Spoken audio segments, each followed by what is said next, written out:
Hi guys, Success here, correcting biblical misconception. So today let's talk about Genesis chapter 1 verse 26. When we say we are created in God's image and likeness, what exactly does it mean? Does it mean we have two hands like God, we have two legs, we have two eyes? I don't know if you are getting the illustration.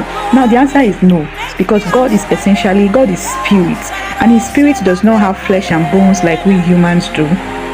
So when the Bible says, in Genesis chapter 1 verse 6, let us make man in our image and likeness, it simply means that we can uniquely reflect God's character, like reasoning, creativity, love, capacity to make relationship, peace, make moral choices, and all of that you have. So all of this simply means that we have the capacity, or we were created in the capacity, that is created in God's image and likeness, means we were created in the capacity to uniquely reflect God's character. Number two interpretation of being created in the image and likeness of God is that we were created to represent God's rule here on earth.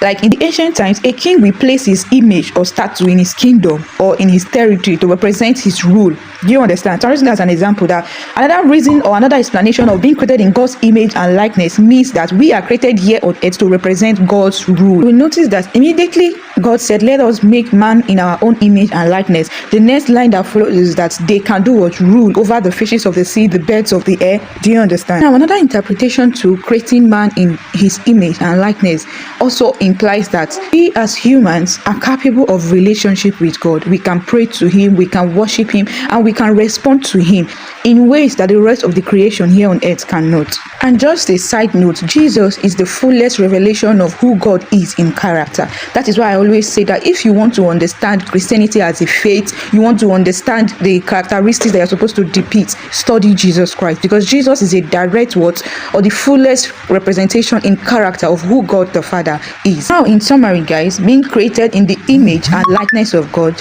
does not literally mean that we literally look like God, like shape of our face, hands and legs. Do you understand? Because God is spirit. So it just simply means that we represent God here on earth in terms of rulership. We can worship and pray, and we can uniquely represent God's character in ways that the rest of creation or creatures cannot. We can think rationally, make moral choices, we can be kind, be loving, be good, we can communicate and keep relationship. Do you understand? Bye guys.